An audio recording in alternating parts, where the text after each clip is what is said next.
प्रेमचंद के व्यक्तित्व की विशेषताओं के बारे में अब हम पढ़ेंगे। देखिए, प्रस्तुत सबसे पहला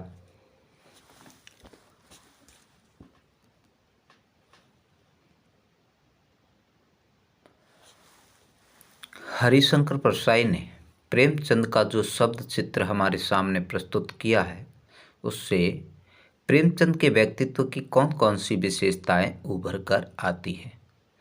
तो पहले देखिए प्रेमचंद के व्यक्तित्व की विशेषताएं। 1 नंबर, प्रेमचंद का व्यक्तित्व बहुत ही सीधा साधा था। उनके व्यक्तित्व में दिखावा नहीं था। दूसरी, प्रेमचंद एक स्वाभिमानी व्यक्ति थे। किसी और की वस्तु मांगना उनके व्यक्तित्व के खिलाफ था। तीसरी, इन्हें समझौता करना मंजूर नहीं था। ये परिस्थितियों के गुलाम नहीं थे। चौथी, किसी भी परिस्थिति का डटकर मुकाबला करना इसके व्यक्तित्व की विशेषता थी। तो दोस्तों, ये इस तरह से आपकी प्रेमचंद की खास खास विशेषताएं बिल्कुल शॉर्ट में मैंने आपके लिए बनाई है। दूसरा है सही कथन का निशान लगाना। मतलब कि जो पाठ के अंदर आ रखे हैं उनमें से सही कौन सा है। तो देखिए, बाएं जूते का यानी बाएं पांव का जूता ठीक है, मगर दाहिने जूते में बड़ा छेद हो गया है जिसमें से अंगुली बाहर निकल आई है। सही है क्या? नहीं। लोग तो इत्र छुपड़कर फोटो खिंचाते हैं जिससे फोटो में खुशबू आ जाए, ऐसा लिखा है हमारे पाठ में, इसलिए ये सही है। तुम्हारी ये व्यंग्य मुस्कान मेरे हौसले बढ़ाती है, ये भी बात सही है। और फिर जिसे तुम गणित समझते हो उसकी तरफ अंगूठी से इशारा करते हैं, ये बात भी गलत। यानी जिसे तुम घृणित समझते हो उसकी तरफ अंगूठे से इशारा करते हो, ये सही बात है ये बिल्कुल। अब देखिए आगे क्या कहा है। नीचे दी गई पंक्तियों में व्यंग्य क्या है। जूता हमेशा टोपी से कीमती रहा है। अब तो जूते की कीमत और बढ़ गई है। एक जूते पर 2500 टोपियां न्योछावर होती हैं।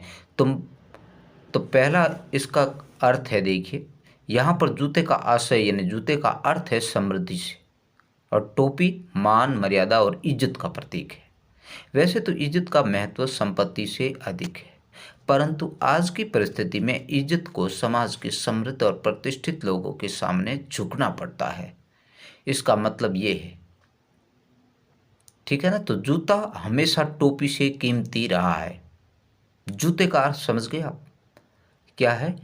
समृद्धि से, अपने धन माल दौलत वो उसके बारे में बताया गया है, और टोपी मान मर्यादा और इज्जत का प्रतीक बताया है। वैसे तो इज्जत का महत्व संपत्ति से अधिक होता है, परंतु आज में परिस्थिति कैसी है? इज्जत को समाज के समृद्ध और प्रतिष्ठित लोगों के सामने झुकना पड़ता है। ख का देखिए आशय, तुम पर्दे का महत्व ही नहीं जानते, हम पर्दे पर कुर्बान हो रहे हैं। तो यहाँ पर्दे का संबंध किससे है? इज्जत से है।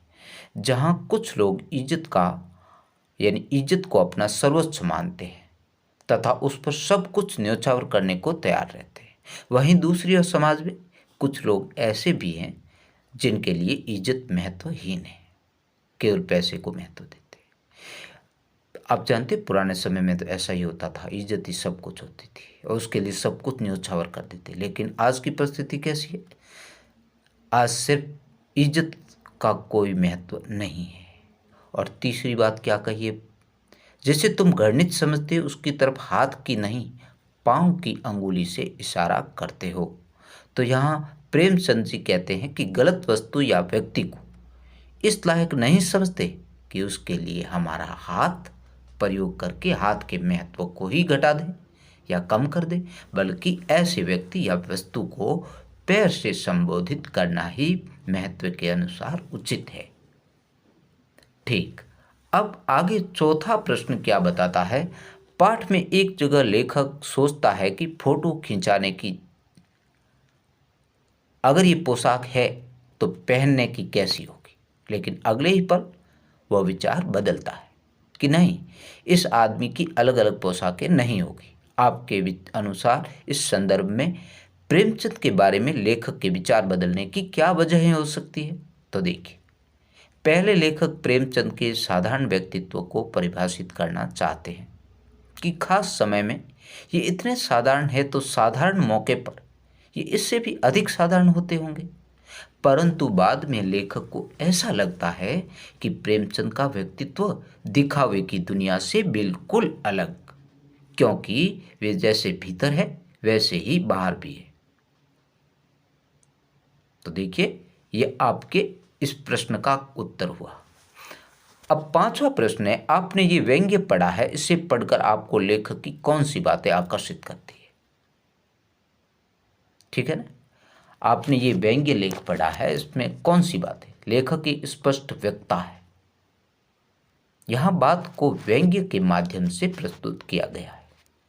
प्रेमचंद के व्यक्तित्व की विशेषताओं को व्यक्त करने के लिए जिन उदाहरणों का प्रयोग किया गया है वे व्यंग्य की ओर भी आकर्षित करते हैं। कड़वी से कड़वी बातों को अत्यंत सरलता से व्यक्त किया है। यहाँ अप्रत्यक्ष रूप से समाज के दोषों पर व्यंग्य किया है। तो देखिए किस तरह बताया है प्रेमचंद के व्यक्तित्व की विशेषताएं, बिल्कुल स्पष्ट व्यक्ता है और समाज में जितनी भी कुरीतियां हैं, कड़वी सी कड़वी बात भी अत्यंत सरलता से व्यक्त की है। अप्रत्यक्ष रूप से समाज के दोषों पर व्यंग्य किया है।